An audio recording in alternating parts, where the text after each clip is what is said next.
Juan Correa es experto en generación y ejecución de iniciativas comerciales estratégicas de comercialización logística y operaciones. Es máster en Administración de Empresas y Negocios Internacionales. Actualmente, Juan Sebastián es un profesional vinculado a Cargill, Ecuador, con experiencia en gestión comercial, gestión de riesgos de precios y comercio en materias primas. Adelante, por favor, Juan Sebastián. Gracias. Muchas gracias. Bueno, buenas tardes. ¿Se me escucha bien? Sí. Bueno, muchas caras conocidas. Yo viví 4 años aquí en Ecuador cuando tomamos la decisión de venir y abrir una oficina local, estar cerca de nuestros clientes. Tengo la tarea de contarles un poco acerca del contexto global de las materias primas, la cual había hecho hace 2 semanas y tuve que cambiar esta mañana, básicamente porque el mundo está bastante revolucionado, ¿no? Y lo que intentamos todos los días es separar un poco el ruido, digamos, geopolítico, toda la situación macroeconómica de los análisis fundamentales que nosotros hacemos de las materias primas. Pero yo creo que los 3 objetivos que nos planteamos aquí es aterrizar un mensaje claro de lo que estamos viendo, de cómo la compañía está analizando la situación actual, de dónde venimos, hacia dónde vamos, también dar una recomendación al final y compartir con ustedes un poco la visión de lo que creemos que va a pasar en este segundo semestre. ¿Sí? Entonces, siendo así, no voy a aburrir con mucho término técnico. Básicamente lo que quiero es contarles en dónde estamos. Las materias primas se producen en el hemisferio norte, el hemisferio sur. Básicamente todos los países en la línea del Ecuador o cercanos a la línea del Ecuador son importadores, son deficitarios. Entonces, a destiempo, digámoslo así, o en momentos diferentes, se nos dan como los momentos clave de cada una de las cosechas. En el hemisferio norte, en Estados Unidos, estamos justo empezando la siembra, ¿ok? Siembra de trigo, siembra de maíz, siembra de soya. Y en este momento, como ven en el hemisferio sur, básicamente ya hicimos la cosecha. Entonces, hoy estamos en un momento, entre comillas, un poco más quieto en el sentido que estamos en ese momento de transición entre las cosechas del sur y las cosechas del norte. Pero nuevamente no quiero aburrir con mucho contexto. Básicamente los 2 momentos más importantes del año para nosotros, o en donde nos divertimos más porque hay mayor volatilidad, es en donde se produce la cosecha, ¿ok? Donde realmente se forman los granos, donde realmente se hacen las cosechas, donde se definen los rendimientos, y esos son los 2 momentos que por el lado de la producción y el fundamental vamos a tener que tener en cuenta. Entonces, hoy estamos viviendo mucha volatilidad, ha subido mucho la materia prima durante las últimas 3-4 semanas y nos estamos acercando al momento más volátil desde un punto de vista fundamental. Entonces, es como para abrocharnos los cinturones y ver qué se viene hacia adelante y estar muy pendientes, clima del hemisferio norte y luego a final de año cómo arrancamos la siembra en el hemisferio sur, ¿ok? El primer mensaje es de dónde venimos o cómo estamos en este momento. Y acá tampoco quiero ir mucho al detalle, pero venimos de 5 años espectaculares en producción, en básicamente todos los commodities, ¿okay? Esto es maíz. Básicamente aquí uno dice, bueno, ¿quién es el más importante? Casi que les diría que cuentan 3 los más importantes: Estados Unidos, China y Brasil. Y después hay muchos otros países y también, por ejemplo, la Unión Europea, India, Argentina, etcétera, pero los que nos ponen el gran volumen son esos 3.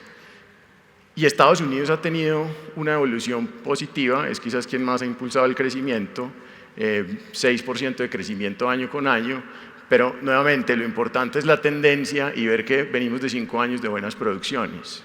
Lo mismo exactamente nos pasa con la soya, ¿ok? Lo que nos pasa con la soya es que porcentualmente es mucho mayor, ¿ok? En Argentina y en Estados Unidos el área de siembra ha sido bastante estable durante los últimos 10 a 15 años, pero por el contrario, Brasil es quien ha venido de cierta forma tomándose el mundo de la soya, y yo creo que eso bastantes lo conocen, pero a mí lo que me impresiona es quizás el número, porque cuando nos vamos a, no sé, 10 años atrás, Brasil producía 50 millones de toneladas de soya, Argentina producía 50 millones de toneladas de soya, y hoy Brasil produce casi 190 y Argentina sigue teniendo las mismas 50, ¿no? Entonces, esa es quizás una de las evoluciones más grandes. Y nuevamente, ¿quiénes son los principales productores de soya? Los que mueven la aguja van a ser Brasil y Estados Unidos, ¿okay? Argentina entra a jugar un rol bastante importante en la harina de soya, porque no siendo uno de los productores más grandes, es el mayor exportador de proteína del mundo, porque produce 50 millones, tiene una capacidad de molienda muy grande y toda esa harina se va al exterior. Okay. Entonces, venimos bien, venimos de buenas producciones, 5 años muy bien. Entonces, aquí las gráficas ninja, como yo les digo, fíjense los últimos 10 años. Está la soya, la harina de soya, esto simplemente es una referencia de Chicago, y abajo está el maíz en dólares por tonelada, nuevamente, referencia de Chicago, esto es lo que debería valer el producto en Chicago. Entonces, veníamos de un periodo de estabilidad y ahora tuvimos desde el 2020, soportado obviamente por el COVID, después tuvimos el conflicto con Ucrania, y tuvimos unas épocas, yo les diría, de muy alta volatilidad, que a mi gusto no se han terminado, pero a raíz de las buenas cosechas que tuvimos, desde el 2024, comenzó a caer todo. ¿Okay? Entonces, aquí es donde quizás hay uno de los mensajes clave que les quiero dejar hoy, y es que venimos de precios muy altos, estamos en precios muy bajos, uno como comprador siempre quiere que siga bajando y la psicología empieza a jugar un poco a la inversa, pero hay varios análisis del precio actual y esos análisis imagínense que en los últimos 5 años la inflación acumulada ha sido el 22% y hoy estamos casi en niveles iguales a como estábamos hace 5 años. Entonces, si uno llegara a descontar esa inflación, sería casi que la harina o el maíz más barato de la historia, ¿sí? Porque los productores obviamente han tenido que invertir mucho más, pagar mucho más en maquinaria, mano de obra, etc. Pero es un análisis muy básico, simplemente para que tengan una referencia. Si hacemos como una inflación ajustada, es como que estamos igual en unos productos que hoy valen muchísimo menos de lo que valían hace 5 o 10 años. ¿Ah? Entonces, las materias primas han estado baratas, siguen estando baratas. Hoy me he encontrado con muchos, ayer subió mucho, ¿qué fue lo que pasó? ¿Qué es lo que está pasando con Irán, con la reunión de China, etcétera? Bueno, sí, ha subido, pero yo creo que es importante el contexto. Entonces, a ver, intentando descifrar un poco el futuro, y aquí es donde hay que aterrizar muy bien el mensaje. Hay 3 cosas principales. Por nuestro lado, y es algo que quizás tenemos más en nuestro control por los equipos que tenemos en campo y demás, ok, ¿se acuerdan el momento en el que estamos? Viene el momento crítico de la producción en Estados Unidos, eso va a jugar un papel fundamental en cómo están los precios en este segundo semestre. ¿Okay? Después viene lo divertido, en lo cual nos ha tocado volvernos expertos, que es la situación geopolítica. Vamos a conversar un poco de eso. Y por último, quizás yo creo que esto es más una información, advertencia, en donde es momento de empezar a prepararnos para un fenómeno del niño que las redes hoy lo muestran como el super niño, etc. La realidad es que lo que se quiere decir con lo que está mostrando el modelo hoy es que hay una muy alta probabilidad de que pase. No quiere decir que vaya a pasar peor o menor, pero va a pasar. ¿Okay? Entonces, vamos por este lado. Acá quizás es el terreno un poco más cómodo para nosotros. No voy a ser muy técnico y voy a hacer el esfuerzo simplemente de aterrizar los mensajes. Todo empieza desde que el agricultor dice cuánto voy a sembrar y nosotros hacemos ese seguimiento. El agricultor en Estados Unidos lo que dice es cuánto vale la soya, cuánto vale el maíz, cuánto vale el trigo, qué voy a sembrar en mi terreno, ¿no? ¿Qué me da mejor rentabilidad? Esta es la evolución de los millones de acres que se van sembrando. El gobierno americano lo que hace es un censo y ese censo les permite entender qué se está sembrando más o menos. Hace un año, en el 25, para la campaña del 25-26, el maíz tuvo una rentabilidad muy alta, sobre todo por el mercado doméstico americano. La industria de proteína americana pagó muy bien el maíz y los agricultores vieron un mayor beneficio y aumentaron las acres. Por el contrario, la soya no. Para esta nueva campaña, la soya está teniendo algo más de ayuda de las políticas energéticas de Estados Unidos, que ahora entramos un poco más en detalle, pero en resumen hizo que el precio subiera, hoy la rentabilidad está un poco mejor, vamos a sembrar algo más de soya en Estados Unidos. Es eso. Las diferencias no son muy grandes, simplemente esto es lo que sembramos. ¿Y en dónde estamos? Es muy fácil, estamos en mayo, el gobierno americano va al detalle de decirnos qué porcentaje está sembrado, ¿sí? Y estamos por encima de los promedios, estamos por encima del año anterior y esperamos a fin de mayo tener ambos productos ya sembrados. Entonces fíjense que en julio-agosto es donde está el periodo crítico para cada uno de los productos, por eso es que a quien le interese seguir los precios, esos 2 meses van a ser los claves, ¿sí? La mitad del verano en el hemisferio norte, y eso va a ser clave para los precios del próximo año.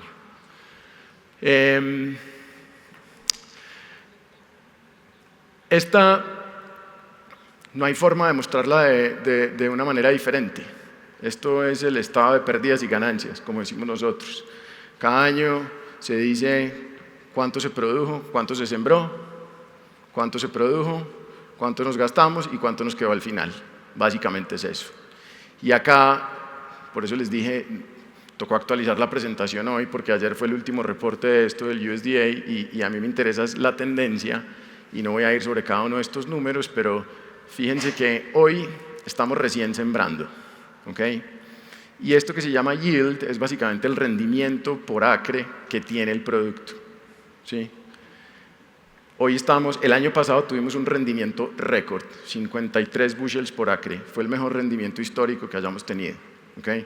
Por eso colaboró a que siguiéramos aumentando los inventarios y la producción. Y hoy estamos proyectando, apenas sembrando, que vamos a volver a tener un rendimiento récord. Y eso es lo que el mercado hoy tiene dentro de sus cuentas. Entonces todo el mundo está esperando que el rendimiento sea perfecto.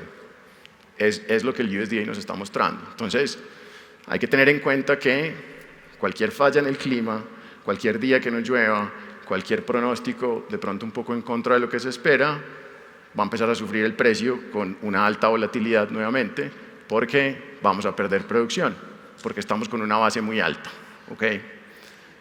Después, esto es muy importante mencionarlo porque le cae directamente a la harina de soya, ¿ok? Llevamos 2 años con la historia de que nos va a sobrar harina de soya en el mundo. Y esa historia era porque las producciones aumentaron, como les mostré, y el gobierno americano, en su política energética, lo que hizo fue aumentar la inclusión de biodiesel en las fórmulas de la energía en general, pues del combustible. ¿Qué quiere decir eso? Más aceite de soya. Entonces todo el mundo está moliendo, están las plantas prendidas en las moliendas de aceite porque el aceite está muy demandado. Y la harina, bueno, la harina después vemos qué hacemos, ¿no? Ese era un poco el pensamiento. Entonces la harina hizo el trabajo de caer mucho, de caer tanto, que lo que empezó a hacer fue un pull de la demanda. ¿Okay? La demanda empezó a consumir mucho más, las fórmulas incrementaron, las dietas hoy son mucho más proteicas en Estados Unidos y los diferentes usos. ¿Y eso qué hizo? Pues que del punto más bajo, digamos que hayamos subido un pequeño escalón, nuevamente, en una misma escala, seguimos con precios bajos, ¿ok? Se hicieron inversiones, esas inversiones representan casi un 15% de aumento en la molienda de soya en Estados Unidos, eso está para continuar, vamos a seguir moliendo. ¿Qué necesitamos? Que la cosecha salga bien, ¿ok? Si la cosecha sale bien, la harina va a estar. Entonces, muy importante nuevamente, el verano. Y por último, y esta quizás ya me da la transición a la situación geopolítica y todo el tema de la reunión entre Trump y el gobierno chino, y es esto. Ese número de exportaciones es pensando con que Estados Unidos exporta históricamente entre 22 y 24 millones de toneladas de soya en grano y su principal cliente ha sido China. Pero resulta que Brasil, como fue de 50 a 190, le empezó a quitar gran parte de ese mercado. Y cuando revisábamos las exportaciones de Estados Unidos, les diría a principio de año, no estábamos ni cerca de un tercio de lo que Estados Unidos ya debería haber exportado para esa época. Y por el contrario, nosotros que estamos en el ejercicio comercial global, veíamos todos los barcos que venían a Brasil para la soya de China. ¿Okay? Entonces, ese número de exportaciones es muy importante porque se tiene que acordar mañana o esta noche la compra adicional de China a Estados Unidos para que esto se cumpla. Si esta noche, por algún motivo, Trump y el presidente de China no se ponen de acuerdo y no hay esos 8 millones de toneladas adicionales que va a comprar, pues nos va a quedar más en la cuenta de ahorros. Y eso quiere decir un precio más bajo. Entonces, si bien he venido equilibrando un poco el mensaje porque todo luce muy alcista, todo luce con mucha volatilidad, todo es muy dependiente del clima, pero al final dependemos de los comerciales, de los clientes para que vengan por la soya, ¿no? Entonces, aquí sí es futurología pura, se las voy a contar desde nuestro punto de vista y cómo estamos analizando qué es lo que está pasando. Y las dos cosas que necesitamos seguir muy de cerca es la reunión o todos los acuerdos comerciales que ha tenido Estados Unidos con China, que arrancaron desde que Trump dijo todo el mundo va a tener aranceles, ¿no? y desde ahí empezó toda la retaliación de los demás países, y que básicamente la evolución está hasta hoy por la noche con la reunión, y después el conflicto entre Irán y Estados Unidos, pues que nos tiene un poco complicados en el momento a nivel global. ¿Okay? Entonces, ¿qué es lo que está en juego? Nuevamente, primer cliente de soya americana, China. China no compraba nada. Entonces Trump, por su red social Truth, dijo, China me va a comprar 12 millones de toneladas. Y esa fue la primera reunión que tuvieron. De las 24, China me va a comprar 12. Ese día, fíjense, con una sola publicación, el mercado nos subió casi 7%. ¿Okay? Entonces estamos a punto de publicaciones. ¿Okay? Y luego decíamos, bueno, 12, muy importante, pero nos falta llegar a 24. Entonces, después, esto fue más o menos en noviembre del año pasado, y en febrero, principios de febrero, vuelve a hacer una publicación sin nada de detalles diciendo, no, China me va a comprar es 20. ¿Okay? Entonces, todos decíamos, pero ¿y los 8 adicionales en qué momento vienen? ¿Okay? Entonces, esos 8 adicionales desde febrero es lo que está pendiente por definir mañana, literalmente. Entonces, es uno de los puntos de la agenda, entre muchos otros. ¿Okay? Y el contexto, por lo menos desde nuestra perspectiva, es, hoy la soya brasilera es más o menos $50 más barata puesta en China. Entonces, ¿a cuenta de qué le van a comprar a Estados Unidos pagándole $50 más? La cuenta es fácil, $400 millones más. $400 millones para tener un punto a favor en la negociación para un gobierno como el de China no debería ser mucho. Entonces esto sí se puede dar y muy seguramente se va a dar. ¿Okay? Pero ¿cuáles son los objetivos de la reunión? Y esta foto es de esta mañana, apenas llegaron. El presidente venía con 15 CEOs, dentro de los cuales estaba Elon Musk, está el presidente de Nvidia, están todos los involucrados, está el presidente de Cargill, está Brian Sykes ahí, y vamos a tener de primera mano qué es lo que va a pasar. Bessent, que es el secretario del Tesoro, desde la semana pasada viajó a Corea, intentando hacer preacuerdos, pero tampoco nos dio muchos avances. Entonces, están los puntos son críticos, quizás lo más crítico es Irán y Taiwán, porque Estados Unidos le sigue dando apoyo a Taiwán y China lo quiere para él. Entonces, esa va a ser más difícil de acordar. ¿Okay? Irán va a ser un punto muy difícil de la discusión. Ahí puede salir cualquier cosa. Ya hemos visto lo que pasó el fin de semana. Básicamente, los iraníes no aceptaron el acuerdo o hicieron una contrapropuesta, de las cuales, por ejemplo, incluía que cesaran los ataques de Palestina con todo el régimen de Hezbollah, el cual Estados Unidos apoya por Palestina. Entonces, ahí no es como que simplemente abrimos el estrecho de Hormuz y ya estamos. O sea, es mucho más profundo y más complicado. Entonces, ¿qué es lo que quiere Estados Unidos? Quiere venderle las 8 millones de toneladas, quiere venderle energía, porque gran parte de la energía del estrecho de Hormuz, pues, la usa China. Y entre otras cosas está metido también una negociación de aviones. China está queriendo que flexibilicen todas las restricciones para los semiconductores, están los temas delicados y está toda la comitiva o toda la delegación de CEOs. Conflicto con Irán. Y para cerrar la reunión con China, mañana podríamos tener otras 2 horas de reunión simplemente analizando lo que se va a decidir esta noche. Yo creo que de las cosas importantes que necesitamos seguir es, ¿se hace un acuerdo comercial agrícola, sí o no?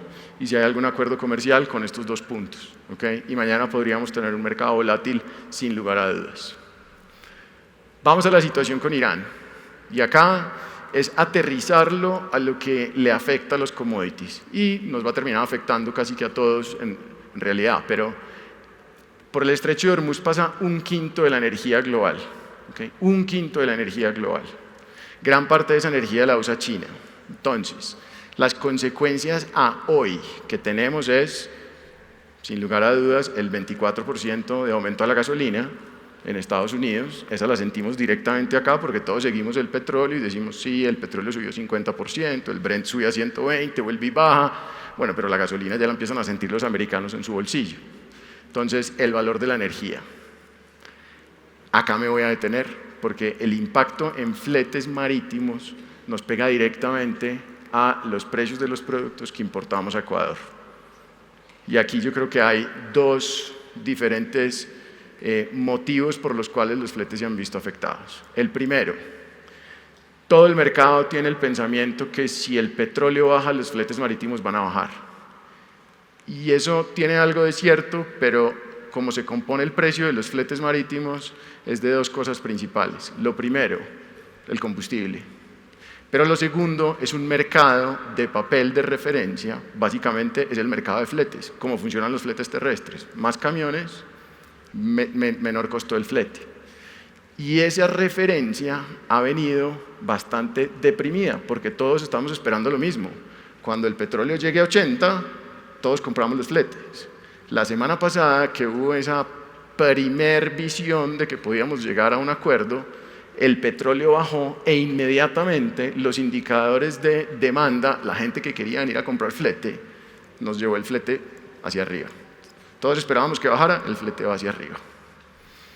Eso se llama el pick-up de la demanda en todos los productos, en carbón, en energía en general, en azúcar, en commodities agrícolas, en nuestros commodities agrícolas. Entonces, el impacto en fletes ha sido muy grande. Y siguiente, el Canal de Panamá. Todos los fletes, todos los barcos que traen petróleo y gas licuado de esa zona son tanqueros. Los barcos son como los taxis, decimos nosotros, es como que o te cobran por trayecto o te cobran por día. Básicamente ellos hacen la cuenta de cuánto vale un día. ¿Sí? Un barco de los que transporta soya o transporta trigo vale $25.000 al día. Un barco de los que transporta petróleo vale $150.000 al día. Entonces, esos barcos no se podían quedar parados, necesitaban combustible, tenían que venir ¿a dónde? Al Golfo de México o al Golfo de América para poder poner combustible. Entonces, empezaron a venir del Pacífico y se empezaron a amontonar para poder pasar el canal. Entonces, un barco llega al canal y levanta la mano y dice, aquí estoy.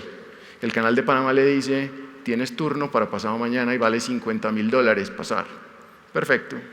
Llegó uno, llegó otro, llegó otro, llegó otro, llegó otro, Y hoy estamos en una situación que el que llega le dicen, perfecto, tienes turno para el 6 de agosto. Terrible. Pero esos turnos se pueden, digamos, como reservar con anticipación, pero si no llegas, pierdes el slot, el turno para pasar, y eso entra a una subasta. Pues de $50.000 que vale pasar el canal, las subastas han llegado hasta $1.800.000. Porque hacen la cuenta y dicen, si yo me tengo que quedar hasta el 6 de agosto y yo pago $150.000 al día de demoras, pues pago los 2 millones y paso. Entonces, estamos en una disrupción muy grande en los fletes, sobre todo en el paso del Canal de Panamá, tanto para el norte como para el sur. ¿Solución? Sí. Cuando todo se solucione y dejen de venir tanqueros, nos vamos a demorar 24 días. Entonces, quien sea que tenga una logística viniendo desde Estados Unidos y teniendo que atravesar el canal, necesita empezar a tener algunas preparaciones diferentes porque se va a demorar. ¿Tá? Efectos en la inflación, efectos en los fertilizantes, eso lo hemos escuchado todos. Creo que van a subir los 3 principales, sin duda van a subir. ¿Qué es lo que va a pasar? Se va a destruir demanda, ¿ok? Y no voy a entrar en el detalle de cuánta demanda o cuánto va a subir el fertilizante. Lo que es una realidad es que seguramente las producciones se van a ver afectadas, porque si yo no fertilizo bien, pues el rendimiento va a ser menor. Entonces el panorama no luce bien desde este punto de vista, ¿tá? Y si lo atamos con el contexto que les vengo dando, los commodities están baratos. Entonces, hacia allá va un poco el mensaje.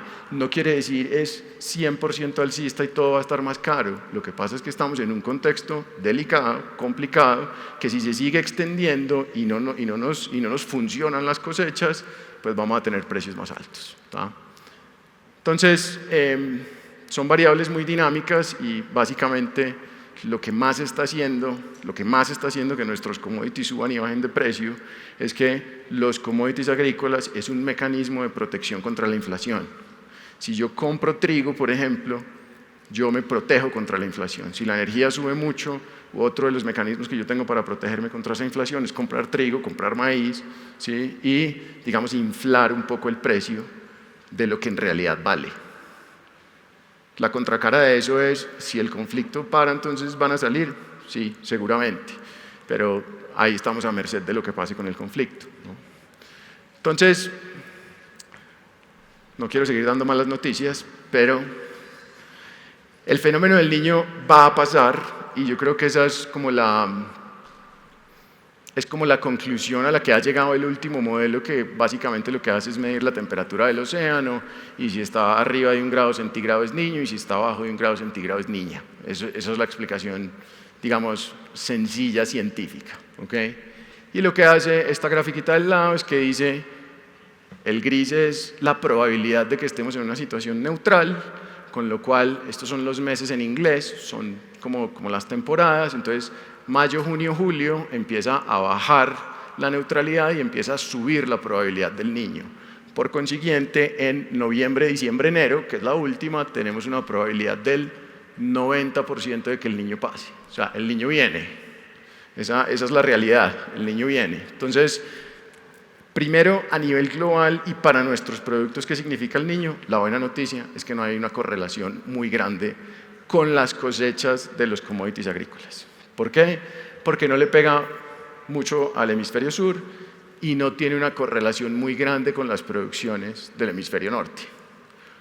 Caso diferente el de la Niña. La Niña le pega muy duro a Argentina, el Niño no, ¿ok? Entonces, este es como un resumen en donde lo que nosotros decimos es ¿qué pasa en Norteamérica? Es un poco más cálido, más frío en el sur, más húmedo incluso, y algunas zonas del noroeste un poco más secas, ¿ok? Centroamérica es clave porque si vamos a tener sequía, está el Canal de Panamá, esperamos que tenga agua. Después, norte de Sudamérica, Colombia, más seco, es sequía, con lo cual hay que poner bastante foco en la generación de energía y lo que vayamos a comprar de energía desde Colombia. Y es muy interesante porque el mismo modelo ENSO hace un capítulo aparte para Perú y Ecuador, en donde son lluvias e inundaciones, ¿okay? Lo conocen muy bien. Creo que ya hay una casi que es una alerta, no sé si pública, ya está emitida, pero es básicamente Guayas, Manabí, El Oro y Los Ríos son las provincias que más tendencia tienen a generar inundaciones. ¿Okay? Impactos de esto, yo puedo contar 3, 4 con el de los fletes, pero el primero, sin lugar a dudas, la temperatura del océano. Eso genera que los peces que quieren el agua más fría migren y va a cambiar, digamos, un poco el contexto de la pesca en Ecuador. ¿Okay? Va a ser diferente. Segundo, y creo el más importante, las cosechas, y sobre todo aquí que somos tan dependientes del maíz. Jeffrey le dio exactamente en el punto, para yo no meterme en ese problema, pero vamos a tener problemas en cacao, arroz y maíz, muy seguramente. Y ya está anunciado, digamos, por el modelo ENSO. Después tenemos, sin lugar a dudas, inundaciones. Y por último, las demoras en las descargas, porque la mayoría de los barcos pues, llegan a Manta, llegan a Guayaquil, y un barco cuando está lloviendo no puede descargar, básicamente tiene que esperar, y como les comenté ahora, el barco vale $30.000 al día, $25.000 al día, y eso todo lo terminamos pagando en el precio final, ¿no? Entonces, la perspectiva quizás con el niño es más de preparación. Cuando veamos que viene un super niño o que va a estar la temperatura arriba de 2 grados centígrados, que quiere decir un super niño, el super niño significa, no quiere decir que las condiciones vayan a ser extremas, sino que hay una mayor probabilidad de que tengamos un efecto del niño. Entonces, casi que lo podemos dar ya por seguro de que vamos a tener este fenómeno, ¿no? Entonces, a ver, tengo 3 conclusiones y una recomendación. Lo primero, las supercosechas.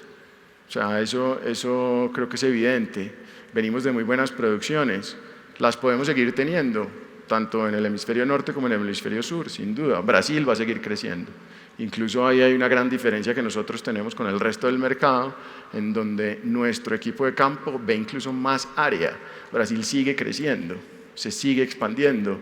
Es cuestión de 1 o 2 años de que estemos arriba de los 200 millones de toneladas de soya. Entonces, las cosechas se pueden dar, ¿podemos seguir teniendo super cosechas? Sí, pero el precio ya nos ha llevado a que sí o sí tengamos que tener super cosechas. Si nos llega a fallar una, vamos a ir a la dirección contraria. Muy temprano para decir, no sabemos cómo va a estar el clima en Estados Unidos, ¿no? Segundo, clima en Estados Unidos, y es toda la volatilidad, y siempre pensamos en la volatilidad como si fuese un factor malo dentro de los commodities nuestros. La verdad es que la volatilidad casi que diría para los compradores va a ser el aliado durante este segundo semestre. Vamos a tener mucha volatilidad y desde mañana vamos a tener que seguir cómo evoluciona toda la situación geopolítica y los acuerdos comerciales sobre todo, ¿no? Entonces, casi que esas son las 3 conclusiones principales. El view, por si no fue muy evidente, es nosotros sí creemos que tienen un contexto o digamos una gran probabilidad de que de donde estamos subamos otro escalón. Nosotros no creemos que los commodities vayan a seguir estando a estos niveles, por lo menos los de interés nuestro, que son trigo, maíz y soya. Ayer ya empezamos a ver el trigo, que sobre todo el trigo de invierno está pasando por un momento crítico de clima. El clima está mal. El trigo ayer, por ejemplo, tuvo un límite arriba, subió casi $10 en un solo día. Vamos a tener esa volatilidad. Entonces, sí creemos que el segundo semestre va a ser alcista, ¿ok? Pero con eso, lo que sí quisiera dejarles claro es, cuando uno ve este contexto y entiende qué es lo que puede llegar a pasar, pues todos salimos y compramos inmediatamente. Vamos a tener oportunidades, la volatilidad nos va a dar oportunidades, la volatilidad es tanto para arriba como la volatilidad para abajo. Si mañana, por alguna razón, tenemos un acuerdo entre Irán y Estados Unidos, se abre el canal de Hormuz, fluimos un poco más, pues muy seguramente los commodities van a bajar porque va a haber mucho flujo hacia afuera de los participantes que están cubriéndose contra la inflación. Entonces, eso va a ser una oportunidad. Pero lo importante es que, bajo el fundamental de la producción, tienen una perspectiva alcista, ¿no? Entonces, por último, les quiero dejar ese mensaje: la volatilidad va a generar oportunidades y aquí no es de salir y comprar todo en un solo día. Aquí la estrategia, por lo menos recomendada por nosotros, va a ser ir diversificando el riesgo, comprando de a poco, aprovechando esas oportunidades y estando encima del mercado. Aquí no es yo dejo la soya para el último día, yo dejo el maíz para el último día o dejo mi preparación del niño para el último día. La realidad es que tenemos un contexto complicado hacia adelante. Entonces, con eso termino. Preparación, ¿no? Muchas gracias.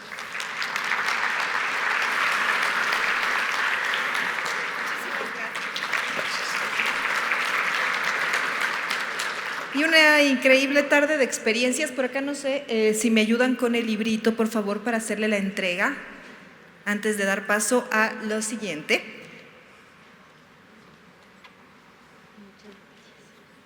Queremos hacer la entrega de este libro que son Los Altos de los Andes del Ecuador, para que igual se lleve un pedacito de nuestro país para el suyo. Totalmente, lo llevo en el corazón, lindos años viviendo aquí, así que muchas gracias.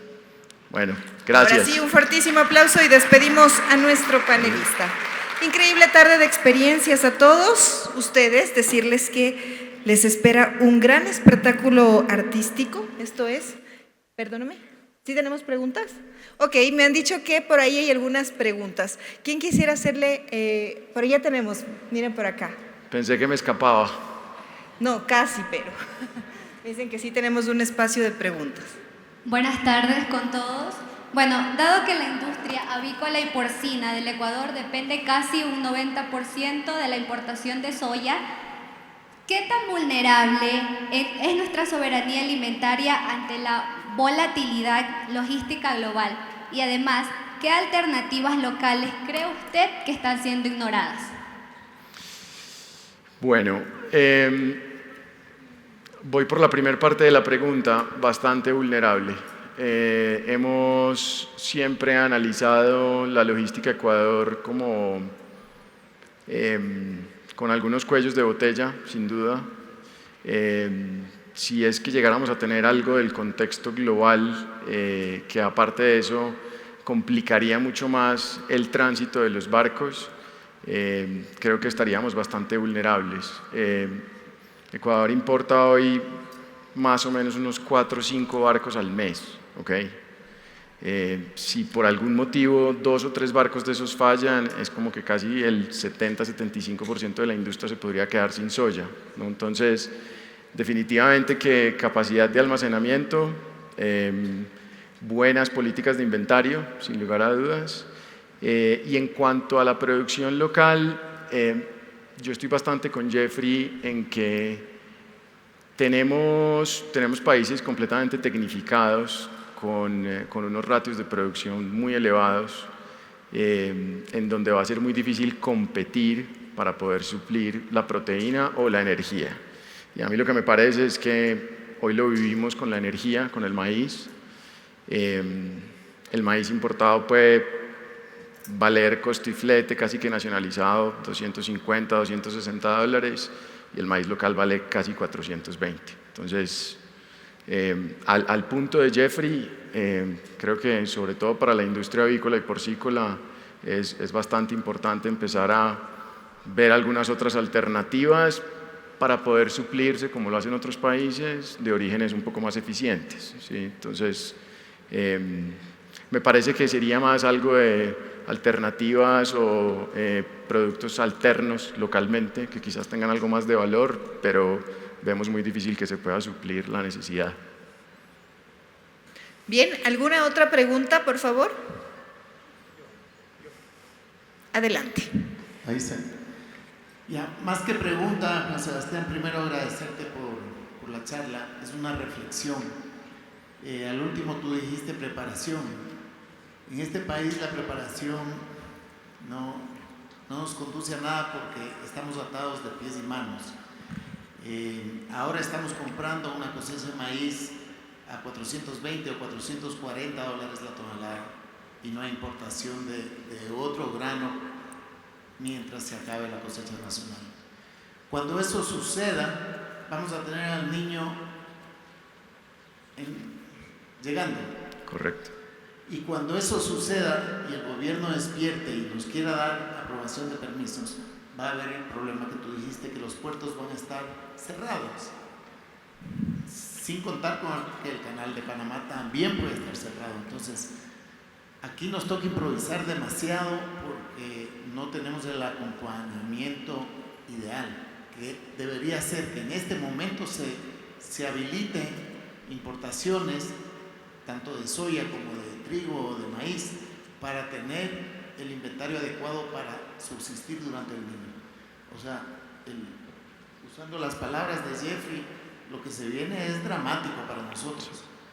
Entonces, es una pena, ¿no? Pero preparación, así es, preparación. Y creo que pasa todos los años, no solamente con el fenómeno del Niño, sino con el invierno en los puertos, en donde el déficit de maíz justo da con la temporada de mayores lluvias en los puertos acá en Ecuador, y con eso pues básicamente tenemos un cuello de botella gigante. Entonces creo que como gremio hay que ir y hacer todas las gestiones posibles para que se pueda hacer, ¿no? Para prepararse. Bien, vamos a ir con una última pregunta. Gracias, muy amable y muy interesante la conferencia.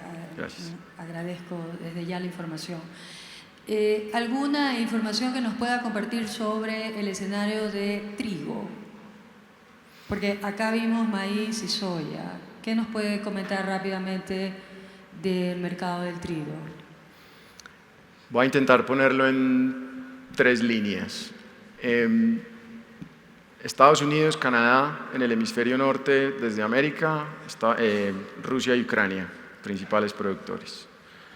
Estamos en el momento crítico del hemisferio norte, ¿okay? La cosecha de invierno en Estados Unidos está con un clima bastante malo, y por eso fue que vimos un mercado como el de ayer en donde el trigo subió muchísimo, ¿okay?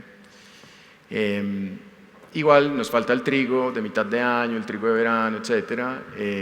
Como contrapeso a eso, el clima en Europa está bastante bueno, y Rusia va a seguir creciendo y Ucrania va a seguir creciendo. Entonces, hoy vamos a estar en un escenario específicamente para Ecuador en donde el trigo americano no lo vamos a ver, yo no creo que lo vayamos a ver, por las complicaciones incluso del canal de Panamá por ahora. El trigo canadiense, que viene por toda la costa pacífica, es muy eficiente en flete. Canadá ha tenido buenas cosechas y está apenas empezando a sembrar una cosecha también buena, entonces Canadá lo podemos seguir viendo. Y el trigo en Argentina tuvo una muy buena cosecha y esperamos que tenga una muy buena cosecha. Entonces, te diría que un poco más balanceado. Está haciendo mucho ruido lo de Estados Unidos en este momento, pero creemos que hoy tiene una participación más externa por todo este tema inflacionario. El trigo debería corregir en los próximos meses si el conflicto se soluciona. Pero producción va a haber, digamos, a nivel global estamos tranquilos por ahora. Sí. Excelente, muchas gracias. Ahora sí despedimos a nuestro panelista Gracias. con un gran aplauso de todos Gracias. ustedes.